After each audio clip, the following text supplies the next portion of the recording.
Assalamu alaikum guys. I hope you are healthy and doing well. उम्मीद है तव्हां सभिनी खैरियत सां हूंदो सो जीअं त असीं वरी गॾु आहियूं नेक्स्ट वीडियो में एंड असांजो अॼु जो टॉपिक आहे कैरियर इन बायोलॉजी। तव्हां सभिनी खे ख़बर आहे त असीं 9th बायोलॉजी पढ़ी रहिया आहियूं चैप्टर नंबर 1 में। उनमें असांजो टॉपिक आहे कैरियर इन बायोलॉजी। जॾहिं असीं का बि शइ पढ़ी रहिया हूंदा आहियूं त ज़ाहिर सी ॻाल्हि आहे उनजो को रीज़न हूंदो आहे। ठीकु, सो बायोलॉजी पढ़ण जे पोइतां असांजा इहे ई रीज़न्स हूंदा आहिनि त असीं लाइफ में कुझु एडवांसमेंट्स आणियूं ऐं ज़िंदगियुनि खे बहितर बणायूं। सो उनजे लाइ ही तमामु इम्पोर्टेंट टॉपिक आहे ऐं हिन खे पढ़ण खां बाद में तव्हांखे इहा बि ख़बर पइजी वेंदी त बायोलॉजी जेका पढ़िजे थी त पोइ इन जो केतिरो स्कोप आहे ऐं कहिड़ा कहिड़ा कम बायोलॉजी जे अंदरि थी सघनि था। Okay, so let's focus on it and this video में go long, it's okay. Conceptually सम्झणो आहे सो थोरो टाइम लॻंदो एंड फोकस सां ॿुधिजो जीअं शयूं सम्झ में अचनि। So friends, here is our view about the careers in biology. The career of a student is subject to obtain a degree. So जेको कैरियर आहे न कंहिं बि शागिर्द जो कंहिं पर्टिकुलर बायोलॉजी ब्रांच में हू डिग्री एक्वायर करे सघे थो। Okay, the students who have chosen the biology they can plan to adopt some as career in following fields। जेके बि शागिर्द जिन बायोलॉजी खे सिलेक्ट किया आहे, चूज़ किया, उहे बायोलॉजी जे अंदरि कुझु उन्हनि जे लाइ हिते ऑप्शंस आहिनि। उन्हनि मां कुझु कैरियर्स एज़ अ कैरियर्स हू पंहिंजी लाइफ में उन्हनि खे करे सघनि था। ओके, वैसे त खोड़ सारा कैरियर्स आहिनि बायो में, बट 9th लेवल ते हिते कुझु मैंशन आहिनि जीअं जस्ट तव्हांखे अंदाज़ो हुजे त ही शयूं थी सघनि थियूं being a biologist.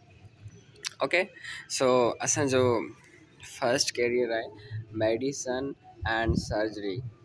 Very interesting and most important career. ॾिसो, जेको medicine deals with the diagnosis and treatment of disease, ऐं असां हिकिड़ी ब्रांच पढ़ीसीं पोइते, उहा हुई pharmacology which was study about drugs.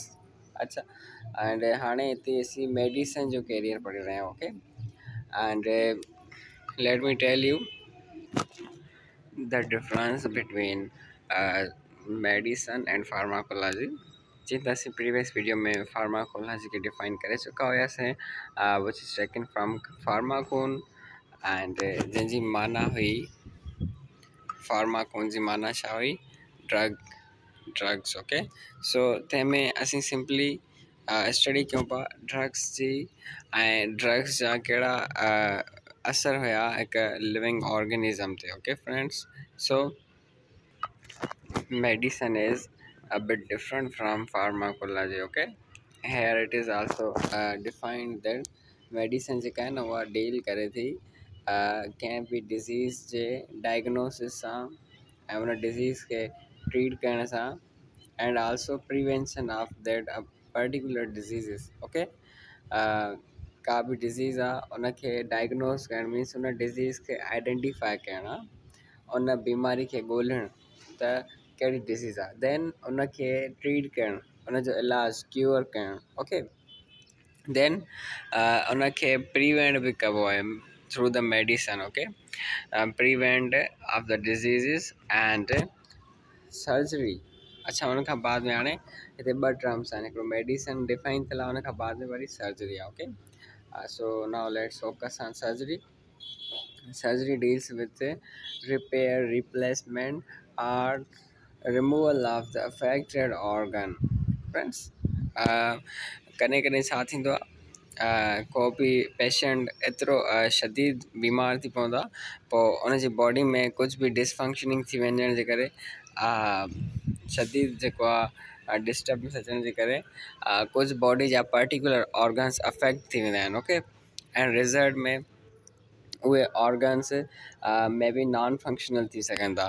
So in simple words surgery में छा थींदो आहे, उहो उहे ऑर्गन्स जेके नॉन फंक्शनल थी था वञनि बॉडी जे अंदरि, त उन बंदे खे ज़रूरत पवंदी आहे उन जी जॻह ते कंहिं ॿिए ऑर्गन खे रखण जी, या त डॉक्टर्स जेको आहे न सर्जन्स उनखे पहिरियां त रिपेयर करण जी कोशिशि कंदा जेको बि ऑर्गन अफेक्ट थियो आहे। ओके, इन केस अलाह ख़ैर करे जेकॾहिं उहो ऑर्गन रिपेयर नथो थी सघे, सफ़ा मतिलबु माना ख़तमु थी चुको आहे, त पोइ उन ऑर्गन खे कबो आहे रिप्लेसमेंट।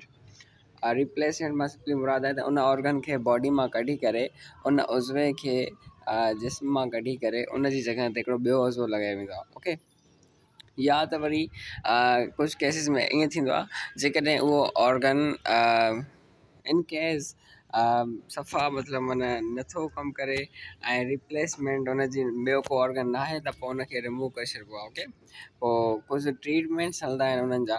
फॉर एग्ज़ाम्पल ईअं बि थींदो आहे न त तव्हां ज़रूरु ॿुधो हूंदो या ॾिठो बि हूंदो आस पास में, त कुझु अहिड़ा माण्हू हूंदा आहिनि जेके हिकु सिंगल किडनी ते सर्वाइव कंदा आहिनि, and it is also possible to survive on a single kidney. Okay, so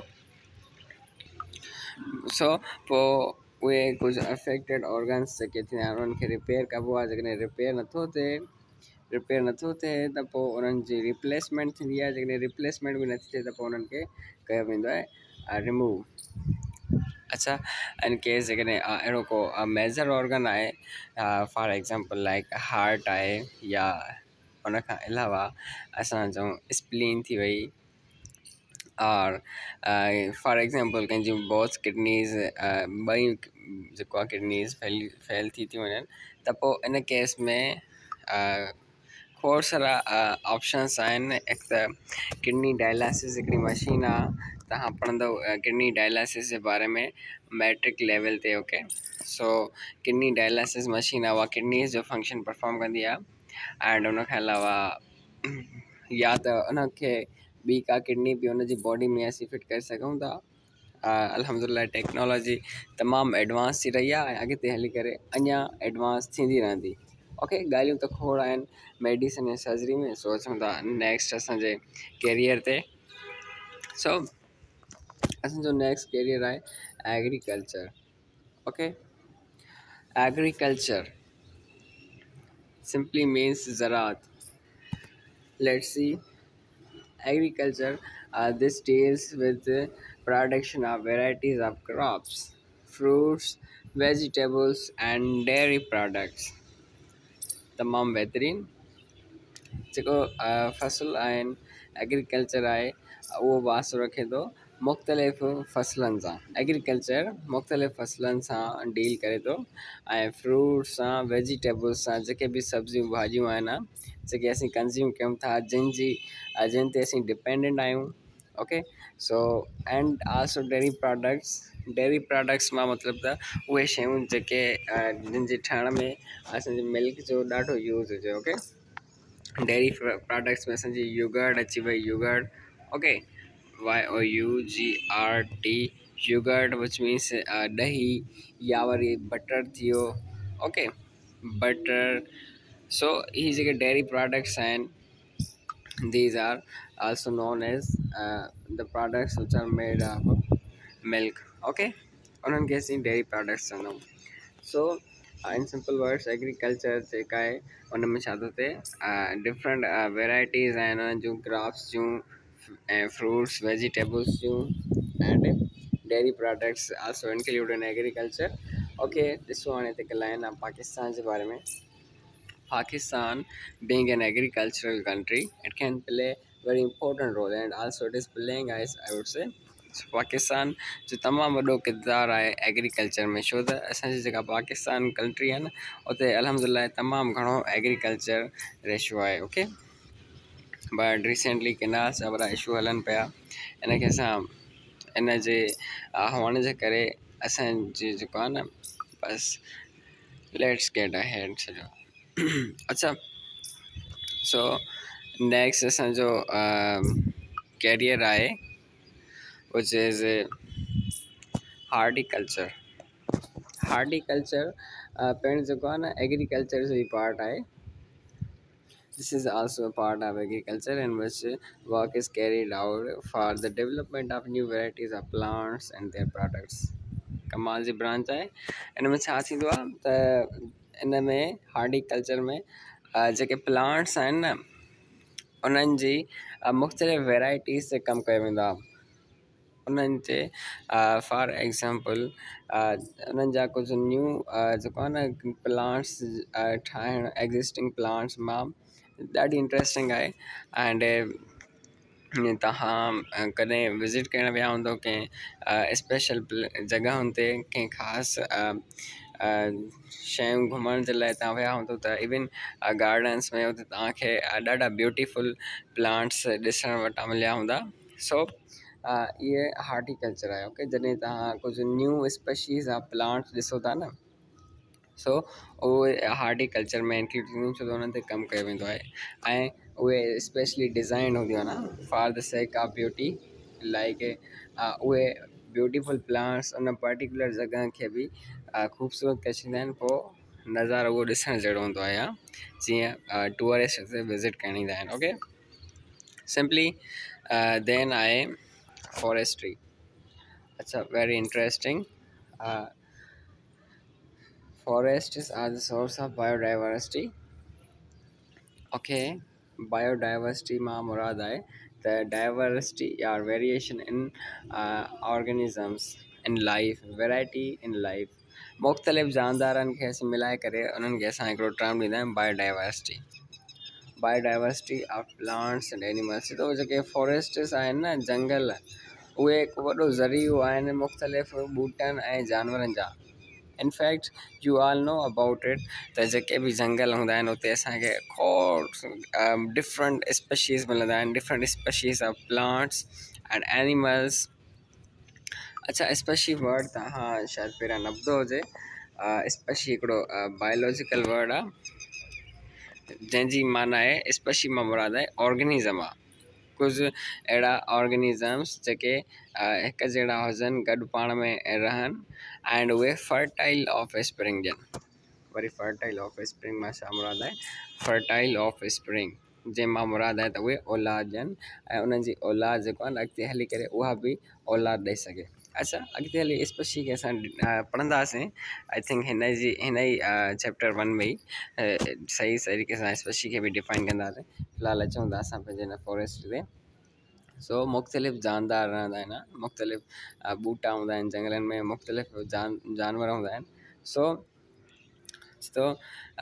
जेके जंगल आहिनि न हिकु वॾो ज़रियो आहिनि मुख़्तलिफ़ जानदारनि जो। उन में जानदारनि में ॿूटा बि अची विया ऐं एनिमल्स बि अची विया। Okay,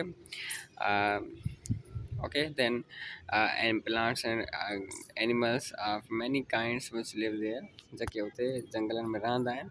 it is important in development of new forests as well as preservation of existing ones। तमामु इम्पोर्टेंट ॻाल्हि कई वई आहे त इहो असांजे लाइ ज़रूरी आहे त असीं नवनि फॉरेस्ट्स ते कमु कयूं ऐं नवां फॉरेस्ट्स क्रिएट कयूं ऐं उन सां गॾोगॾु जेके असां वटि एग्ज़िस्टिंग फॉरेस्ट्स आहिनि, जेके ऑलरेडी असांखे जंगल आहिनि, उन जंगलनि जो बि असां ख़्यालु रखूं ऐं उन्हनि जी हिफ़ाज़त करियूं, which is most important for us. Okay, पर बदकिस्मती सां असां वटि जेको आहे न डिफॉरेस्टेशन तमामु घणी थी वई आहे। डिफॉरेस्टेशन हिकिड़ो टर्म आहे जंहिंमें फॉरेस्ट्स खे ख़तमु कयो वेंदो आहे। फॉरेस्ट्स ॾींहों ॾींहुं घटिपा वेंदा आहिनि ऐं उते मीन्स त पोइ जॾहिं फॉरेस्ट्स घटनि था त डिफॉरेस्टेशन, जॾहिं फॉरेस्ट्स घटिबा त ज़ाहिर सी ॻाल्हि आहे उते जेके लिविंग ऑर्गेनिज़म्स आहिनि उन्हनि जो रेशियो बि घटिबो, which is harmful for us. उहो नेचर सां छेड़छाड़ आहे एंड इन जी रिज़ल्ट में नतीजो ॾाढो बुरो निकिरंदो। वी शुडेंट डिफॉरेस्ट फॉरेस्ट्स, असांखे डिफॉरेस्टेशन न करणु घुरिजे। Okay, let's get ahead. अच्छा, नेक्स्ट असांजी कैरियर आहे farming. In this profession the development of different kinds of farms takes place. मुख़्तलिफ़ जेके फार्म्स थींदा आहिनि न, मुख़्तलिफ़ जानवरनि जा फार्म्स, उन्हनि जी स्टडी कई वेंदी आहे। फार्मिंग में ओके उन जी डेवलपमेंट जी study such as fish farm machine जो जेके फार्म थींदा आहिनि कैटल फार्म या मीन्स डांद जेके ढगा बुल्स थी विया ऑक्स जिथे उहे एनिमल्स रहनि okay cattle farm of different cattle farm okay then poultry farm जेके असांजा फार्म्स थींदा आहिनि जिते असांजा मुर्गी जा फार्म्स ओके चिकन असांखे जेको मिलंदो आहे या हैन चऊं असां पोल्ट्री फार्म मां सिंपली मुराद आहे हैंड फार्म्स अच्छा एक्सेट्रा एक्सेट्रा ETC ओके वगैरह वगैरह खोड़ सारा फार्म्स आहिनि उन्हनि जी डेवलपमेंट फार्मिंग ऐं असां फार्मिंग में पढ़ंदा आहियूं okay New technologies are used for the production of animals as source of meat, milk, leather, wool, etc. ॾिसो फार्मिंग में जेको बि को पर्टिकुलर स्टूडेंट कैरियर ठाहे थो त उन जो छा करिणो आहे उन ते कमु करिणो आहे उन में न्यू टेक्नोलॉजीज़ आणियूं आहिनि उन टेक्नोलॉजीज़ जे मदद सां जीअं असीं प्रोडक्शन वधायूं छाजी प्रोडक्शन ऑफ मीट मिल्क असांखे वधि में वधि मीट मिली सघे ऐं उनजी क्वालिटी बि which is most important okay उनजी प्रोडक्शन में वधायूं मीट उन मां अचे मिल्क एंड लेदर आल्सो वूल वूल छा हिनखे सिंधी में आई थिंक चवंदा आहिनि पशम वग़ैरह ओके लेदर मीन्स चमड़ी जेका थींदी आहे उन एनिमल्स जी जंहिंजी हेल्प सां मुख़्तलिफ़ शयूं ठाहे वेंदियूं आहिनि okay so very helpful Shayman. Let's jump on the next career which is animal husbandry. Okay, animal husbandry is considered as part of agriculture and agricultural science को थींदा आहिनि उन जो पार्ट को थींदा आहिनि okay which deals with the care and breeding of animals which are beneficial for man. अच्छा ॾिसो एनिमल हस्बेंड्री में छा थो थिए पहिरियां त इहो एग्रीकल्चर जो हिसो आहे ऐं इन में छा थींदो आहे मुख़्तलिफ़ न कुझु अहिड़ा जानवर हूंदा आहिनि जेके फ़ाइदेमंद हूंदा आहिनि इंसान जे लाइ सो उन्हनि जी पाल पोस उन्हनि जी केयर ऐं उन्हनि खे पालियो वेंदो आहे उन जो ख़्यालु रखियो वेंदो आहे जेके असांजे लाइ फ़ाइदेमंद आहिनि for example take the example of buffalo okay buffaloes जेके थी वियूं उहे असांजे लाइ फ़ाइदेमंद हूंदियूं आहिनि एंड उन खां अलावा गॉड थी वई आहे इहे पालबा बि आहिनि असां वटि स्पेशली विलेजिस में तव्हांजे विलेजिस में ज़रूरु इहे एनिमल्स हूंदा शीप इहे सभु जानवर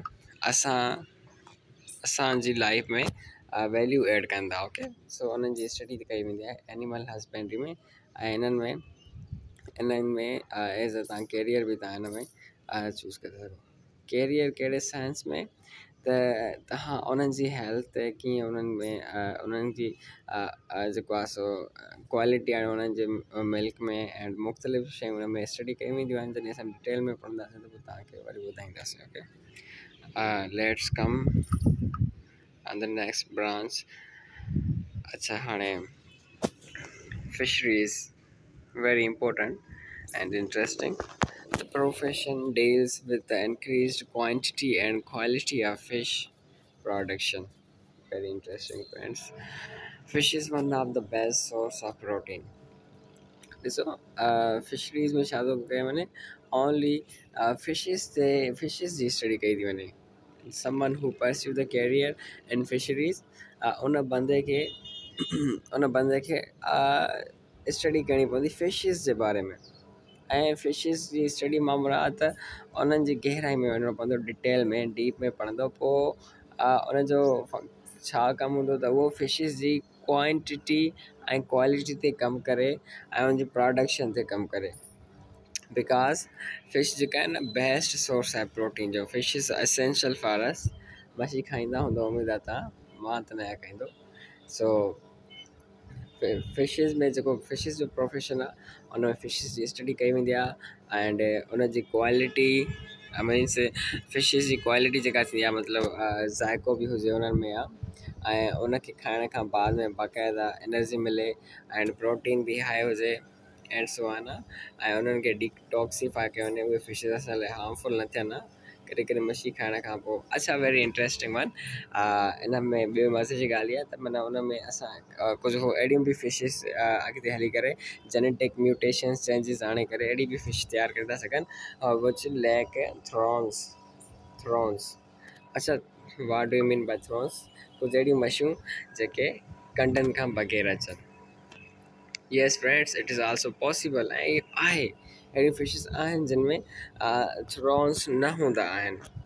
ओके, एंड इहे फिशिस असांखे ख़बर न हूंदियूं आहिनि, बट इहे शयूं एग्ज़िस्ट कनि थियूं छो त असां रहूं था पाकिस्तान में, ऐं पाकिस्तान में बि सो कॉल्ड सिंध में। अच्छा, फिशरीज़ में असां फिशिस जे बारे में पढ़ंदा आहियूं, उन्हनि जी क्वालिटी एंड क्वांटिटी ते ऐं उन्हनि जी production. because fish is also main source of protein. That's it. Last one and most important career in biology, which is biotechnology. Very important, very important, and one of my favorite careers. So biotechnology जेको आहे न most important and leading career आहे. So this is very important and sensitive profession. Again, sensitive means इन में जेको आहे न तमामु ज़्यादा महिनत करणी पवंदी आहे। उन खां बाद में टेक्नोलॉजी आहिनि, उन खां बाद में मुख़्तलिफ़ टेक्निक्स आणियूं पवंदियूं आहिनि लाइफ खे ईज़ी बणाइण जे लाइ। It deals with the manipulation of gene to produce valuable chemical products. ॾिसो, लिविंग ऑर्गेनिज़म्स जे गहराई में वञी करे उन्हनि जे सेल जे न्यूक्लियस में वञी करे उन जे DNA मां जीन्स खे ऑब्ज़र्व करणु केॾियूं सेंसिटिव आहे। ओके, ऐं उन जीन्स सां मैनिपुलेट करणु मीन्स उन जीन खे कंट्रोल करणु, उन जीन खे कंट्रोल करे ऐं उन ते उन जीन खे रिप्लेस बि करे था सघनि न, जीन खे रिप्लेस करे ऐं उहो छा कंदा, कुझु ख़ासि अहम प्रोडक्ट्स ठाहींदा जेके तमामु इम्पोर्टेंट आहिनि असांजे लाइ। हाणे फॉर एग्ज़ाम्पल कहिड़ा उहे प्रोडक्ट्स ठाहिनि था जेके मोस्ट इम्पोर्टेंट आहिनि। बायोटेक्नोलॉजी त हर बायोलॉजी जे ब्रांच में वॾो रोल थी वॾो अहम किरदारु थी अदा करे। हाणे ॾिसो त कुझु असांखे एग्ज़ाम्पल्स मिलिया आहिनि। इंसुलिन आहे, ग्रोथ हार्मोन आहे, इंटरफिरॉन एक्सेट्रा। अच्छा ॾिसो, what is insulin? Insulin is a hormone which is useful for a diabetic patient. Sugar जा जेके मरीज़ हूंदा आहिनि न मरीज़, सो उहे या जेके मेडिसिन्स खाईंदा आहिनि त उन में इंसुलिन हार्मोन हूंदो आहे। ओके, इंसुलिन हार्मोन असांजी बॉडी जे लाइ तमामु ज़रूरी आहे। अॻिते हली पढ़ंदासीं छा हुनजो कमु आहे, कीअं ज़रूरी आहे, ऐं छाजे करे इंसुलिन डिफिशियंसी थी वेंदी आहे त बंदो शुगर जो पेशेंट थी वेंदो आहे। इंशाल्लाह इन शयुनि खे डिटेल में पढ़ंदासीं, but for now U must know about it त इहो शुगर पेशेंट्स में जॾहिं इहो इंसुलिन हार्मोन ख़तमु थी वेंदो आहे त पोइ उन्हनि खे शुगर थी वेंदी आहे। देन पोइ इहो हार्मोन हू फिज़िकली पिल्स जे फॉर्म में हू इनगल्फ कंदा आहिनि, गी वेंदा आहिनि एंड उन खां बाद में या त वरी कुझु अहिड़ा शुगर पेशेंट्स हूंदा आहिनि जेके इंजेक्ट कंदा आहिनि इंसुलिन हार्मोन। ओके, इंजेक्ट कंदा आहिनि पंहिंजे बेली पेट वारी जॻह ते अराउंड द बेली बटन जेको थींदो आहे न, उते इंसुलिन हार्मोन इंजेक्ट करे उन खां बाद में हू जेको खाईंदा पीअंदा आहिनि त पोइ इंसुलिन हार्मोन डाइजेशन में ॾाढो हेल्पफुल हूंदो आहे, यूज़फुल हूंदो आहे। ओके, देन आहे ग्रोथ हार्मोन। असांजी जेका ग्रोथ थिए पई उन में वरी ग्रोथ हार्मोन जो वॾो रोल हूंदो आहे। कुझु अहिड़ा माण्हू हूंदा आहिनि जेके वधी न सघंदा आहिनि ऐं बंदिरा रहिजी वेंदा आहिनि, सो उन्हनि में ग्रोथ हार्मोन जी डिफिशियंसी हूंदी आहे। इंटरफिरॉन जा कुझु पंहिंजा ई ख़ासि वॾा अहम जेको आहे सो रोल्स आहिनि, एक्सेट्रा खोड़ सारी शयूं आहिनि जिन में बायोटेक्नोलॉजी पंहिंजो किरदारु अदा करे रही आहे। एंड उन खां अलावा from bacteria as well as others. हाणे बैक्टीरिया खे असीं यूज़ कंदा आहियूं, बैक्टीरिया जी हेल्प सां असीं इंसुलिन तयारु कंदा आहियूं। हाणे ॾिसो, bacteria is a unicellular even prokaryotic organism. एतिरो नंढो आहे जो असीं हिनखे हाईली पावरफुल माइक्रोस्कोप सां ॾिसी था सघूं, फॉर एग्ज़ाम्पल इलेक्ट्रॉन माइक्रोस्कोप। सो एतिरी बैक्टीरिया खे कीअं असीं इस्तेमालु करे ऐं इंसुलिन हार्मोन ठाहियूं था। Isn't it exciting, right? इंशाल्लाह पढ़ंदासीं आहिस्ता आहिस्ता। उम्मीद आहे तव्हांखे शयूं सम्झ में आयूं हूंदियूं। एंड तव्हांखे बसि हिकिड़ी इहा रिक्वेस्ट आहे त जिथे बि किथे बि इम्प्रूवमेंट करण जी ज़रूरत आहे तव्हां ज़रूरु मूंखे ॿुधायो त उन तरीक़े सां वीडियोज़ में चेंजिस आणींदुमि ऐं इंशाल्लाह इम्प्रूव कंदासीं, कंटेंट में बि इम्प्रूवमेंट आणींदासीं ऐं क्वालिटी में बि। बसि तव्हांजी सपोर्ट जी ज़रूरत आहे। बसि ॿुधाईंदा अचो, अवेयर कंदा अचो त कहिड़ियुनि शयुनि जी किथे कमु करण जी ज़रूरत आहे। जल्दी मिलूं था नेक्स्ट असांजे वीडियो में, जंहिंमें असां पढ़ंदासीं क़ुरान पाक एंड बायोलॉजी। क़ुरान पाक जो छा थो चए बायोलॉजी में। See you till take care. Allah हाफ़िज़।